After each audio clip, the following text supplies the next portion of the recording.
GBHBL here. We didn't get a chance to do this yet, so we're a little bit behind in it. And normally it'd be me and Brendan talking about it for the podcast and so on, but schedules, they are what they are. So we haven't been able to connect up. And it's been long enough that we feel we need to talk about this, the subject matter, which is the Bloodstock announcements. There's been 2 since we last kind of covered it. One with 4 bands and the other with the 2 last headliners to joining Devon Townsend on it. So we're going to talk about those 6 bands, basically. Yeah. Not a long video because it's only 6 bands, but it's really just to sort of, talk about them, really. Yeah. So the first announcement, which was like, I think the 22nd of October, 23rd, 22nd, something like that, had 4 pretty significant bands, kind of, that, when you see them, you're like, okay, they're main stage bands playing high up on the stage and stuff like that. Keep people happy. Come to Christmas as well. Sensible. You've got to get people on board and... Well, certainly some variety in it, yeah. So let's start with the first one, and it's Philip H. Anselmo and the Illegals bringing, and this is the important part, bringing their much lauded A Vulgar Display of Pantera set. So this is the thing they've been doing recently, where it's the Illegals, Phil and the Illegals doing Pantera, basically. That'll go down very well. Well, right. You don't think it will? Well, I'm going to... At a festival. I love to sit in the fence with a lot of these things. Now, I try and see it from both perspectives, both from a traditional Bloodstock fan's point of view to what a thing, and then my own personal. So let's get the personal out of the way. I love it. I'm fucking over the moon. Yeah. Are you kidding me? I love Down. I like some of the illegal stuff. Sometimes it's just a little bit too rough and a little bit too jam for my liking. But, I don't love... let's put it bluntly. I don't like Philip Anselmo as a person most of the time. He did something a couple of years ago. You can go back and check me and we're talking about it, and you don't just get a pass because of that. But musically, Down's my jam. Yeah. I loved them at Bloodstock when we saw them a few years back. Seen Down a fair few times. But I've never seen Pantera. It's one of those bands because, from the past that, you're never going to... And even, this isn't Pantera. But... it's as close to Pantera as we're ever going to get now. Yeah, and even myself, I've seen all 4 members of Pantera in different, I reckon different iterations. Bands. So you've seen Damage Plan. Yep. You've seen Down with Phil and with Rex. Yes, and also, Vinny was in Hell Yeah. He was on Damage Plan. Yeah, Damage Plan Hell as well. Yeah. So I have seen all 4. So you've seen them all, yeah. So I mean, I've never saw Dimebag do anything. I never saw Damage Plan. Have I seen Vinny do anything? I don't think I've ever seen Hell Yeah. Maybe at a festival. Maybe at Download or something. Obviously, yeah. So this is as close as we're gonna get in the sense that the voice of Pantera is there. That's a big deal. I realise it's not the be all of Pantera. It's and so on. But ultimately, this is as close as I'm gonna get. So I'm very much looking forward to that. Yeah. I'm going to see as close to Pantera, and that's not a tribute act because the voice of Pantera is still there. Yeah. So that's good, Yeah, and it's done in the right spirit of things, so it will come across well. Yeah, I think it will be popular. There will be people that won't be. There are many people, and I think this is where it's sitting a fence, the whole Bloodstock purist thing, who didn't like downplaying there and see Pantera in that groove metal kind of thing as their sort of anti-Bloodstock kind of thing and stuff like that. So I do understand that perspective. I always understand the people's perspective that, his behaviour shouldn't really be given his platform and stuff like that. I think it's always a difficult one for any festival booker in regards to that. Well, whether it's, say, you're booking Emperor or something like that. Or the guy from the one that tried to have his wife taken care of in a nice way. God. What are they called? As I Lay Dying. Tim, what's his face? Tim Lambesis. However, that kind of thing, there's a great documentary about that. Ultimately as well, I think remorse is a major side of it. Remorse has to be a major side of it. For example, As I Lay Dying, go watch documentaries, go listen to Tim Lambesis and his comments, and particularly the other band members and stuff like that, and there's clear remorse there. You shouldn't be punished your entire life for something stupid or bad or wrong you did, depending upon the gravity of said crime. Right? Yeah. Agreed? Yeah. You shouldn't be forgotten. It shouldn't be forgotten. And that's not what we're saying. But if you wish to make amends and you wish to be better from it and you learn from it and you wish to be better from it, we can only support that to a point. Yeah. And the issue with Phil's thing was that he didn't exactly come out with, he tried to, for some reason, explain it as something completely stupid beforehand. Eventually going, look, I really fucked up. I'm sorry, that kind of thing and stuff like that. So that didn't help his cause. But we're not talking about, we're not getting into the ins and outs of that. Yeah, Everyone's going to have their own opinion on it, and that's totally fine. If you think they shouldn't be there, I get it. I do understand. Yeah. If you can't stand Pantera, so the idea of them being there annoys you, fine. That's the point of a festival. There's other bands. Yeah. Go check out the New Blood stage and stuff like that during that period. I will happily be there. It's going to be a lot of fun for me. Yeah. One way less controversial was Paradise Lost. Now, I'm really happy. Right. I was really pleased about this, then I wasn't, but now I am again. Yeah.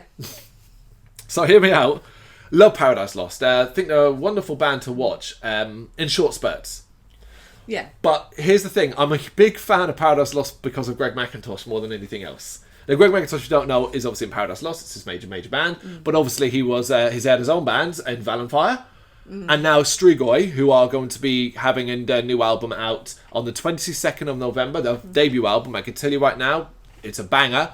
And if you're watching this, go check out the interview. It's not the greatest audio because it was done on a loudspeaker on a phone. But go check out the interview with Greg McIntosh as well. So I'm like, oh, cool. I love seeing Greg McIntosh. He's a wonderful figure and a great human being and stuff like that. Paradise Lost, though, I've grown to really like them over the years. The problem was then I heard they were playing Draconian Times in full. I'm not a big fan. I like Paradise Lost, but I don't know Paradise Lost. If that makes sense. Whenever I've seen them, I'm like, oh, that's great. Or the newer stuff I've listened to. Yeah. So this, I was like, I don't want to see an album in full that I don't really get. Then I was like, you've got till August. Yeah. Get to know this album. Yeah, I gave it a listen the other day because I'm not like I've probably said before in videos. I used to be like a pick and choose random songs and create like a playlist. Yeah. I was like, no, actually, I just put it on while I'm on the train. I haven't got a choice because sometimes it cuts out. So I just let it play, read a book, and just like let it soak in. Yeah. So I really enjoyed it. So I'm like, yeah, I'll go back to Paradise Lost. So yeah, I mean, I'm excited for that one. And so I turned around in that sense, but then I also realised, oh my god, that's a fantastic track by track. Draconian Times. Yeah. Great way for me to hear it and do content for the YouTube channel. Cool. Perfect.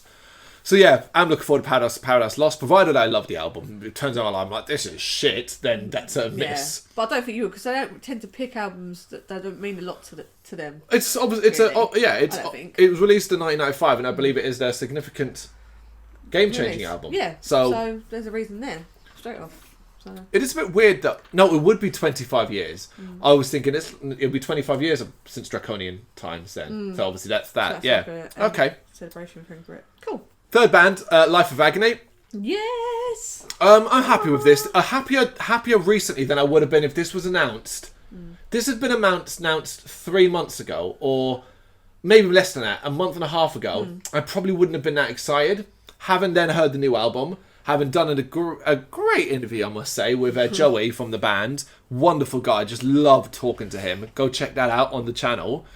And obviously, I've always liked Life of Agony. I've always enjoyed them. But the new album, really got me back into them again. Where I was like, man, I forgot I really like this band.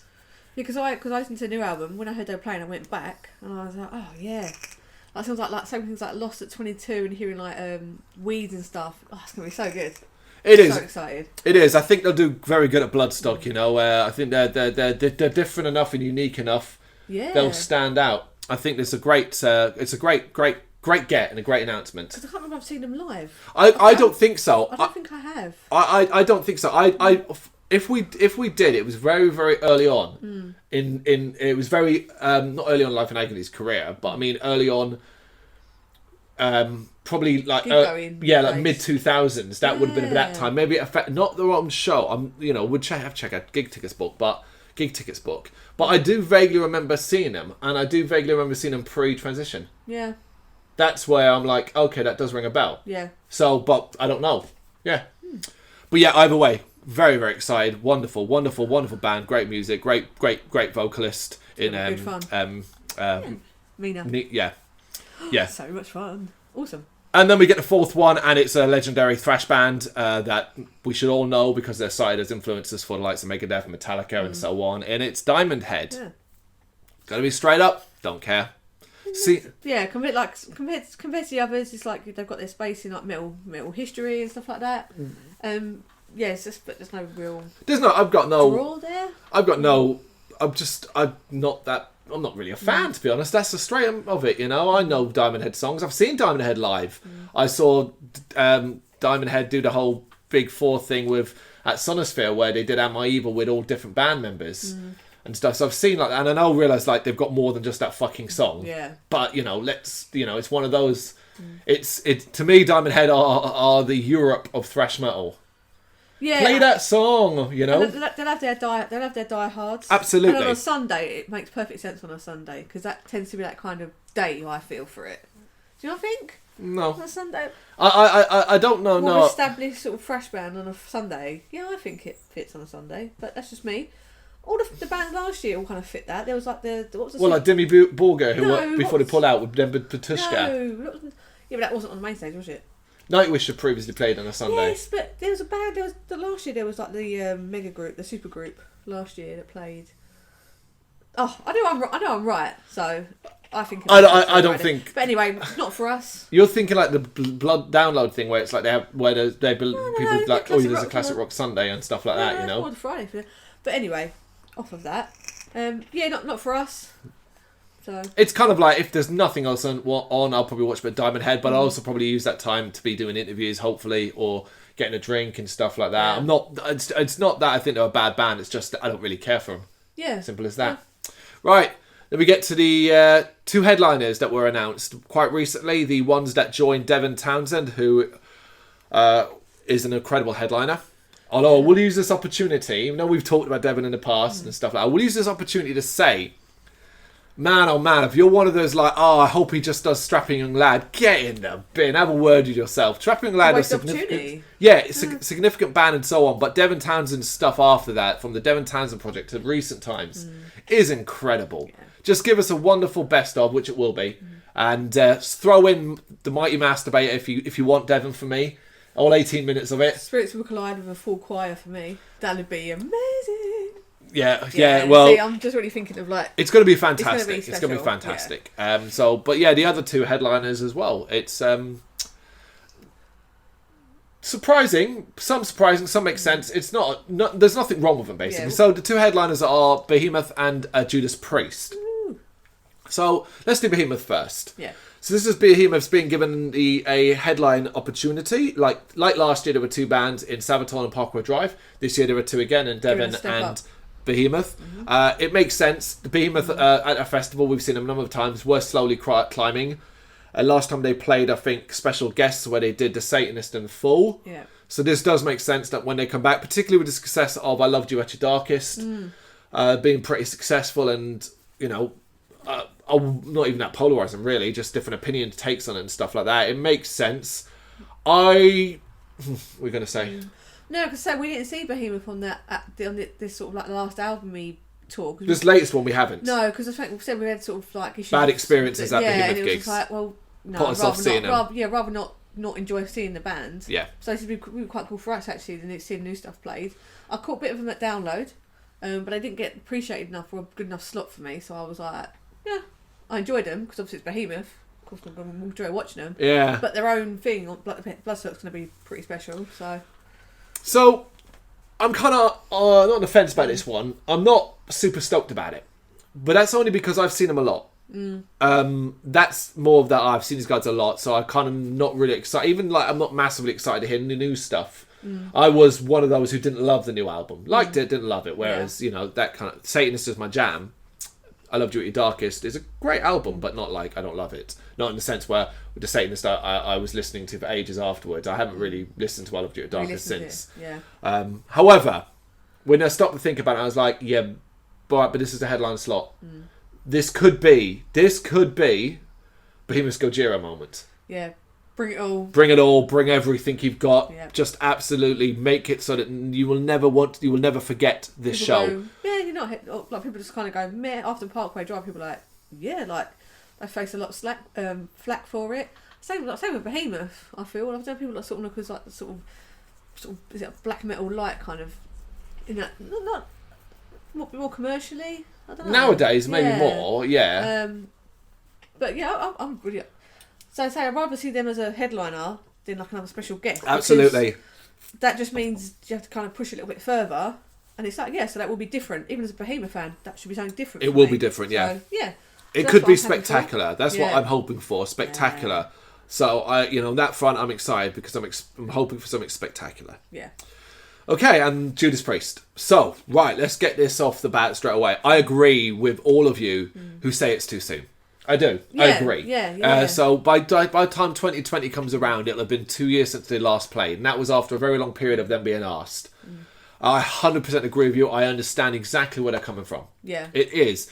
Because it's not like a repeat booking of a band that just plays in like an Evil Scarecrow or something like that. Yeah. This is a band being given another headline slot 2 years after it. Yeah. That being said... It does sound a bit first world problem. Oh, Judas Priest again? Oh. Exactly. That's the thing. We already have 2 other headliners being given an opportunity. They're not repeat bookings in the sense of, Devon's not been there in ages. Behemoth are now going to be headlining it. This is just 1 out of 3 headliners who's a kind of a repeat thing. But when we come down to it, it's Judas Priest. 50 years. It's this 50-year celebration, so it's a best of Judas Priest, which is exciting. We might get some really cool stuff that we've never done before and things like that.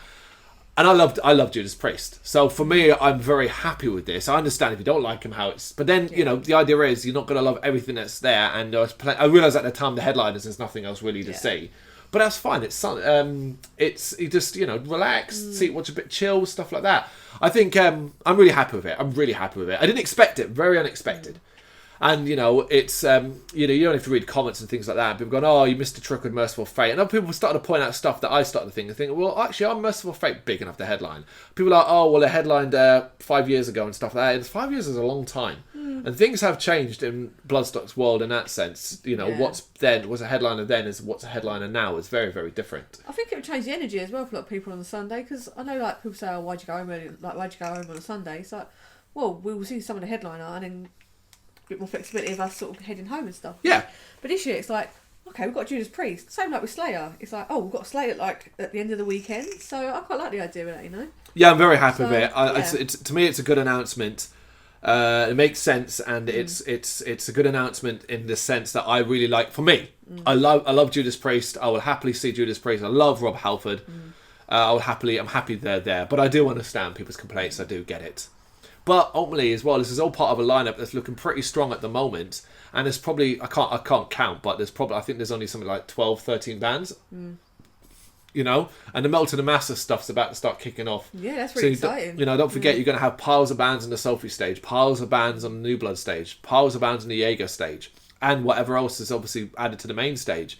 I think it's right now it's looking really varied. Yeah. There's a right bunch of, old school thrash, some modern stuff, classic bands headlining, new bands getting opportunity. Hardcore, kind of more like on the rock side of things with Life Agony. Yeah, The Haunted will be there next year. I've had some sort of bet if they're not there, some sort of forfeit if they're not there. I say it every year, but they're playing festivals next year. Yeah. So fingers crossed. You never know. They never know, because Tourist I've given up on hope on, but the Haunted is still out there chugging along. So yeah, that would be me. Yeah. Forfeit if they're not. There you go. All right, guys. Let us know what you think about these band announcements in the comments, and cheers for watching.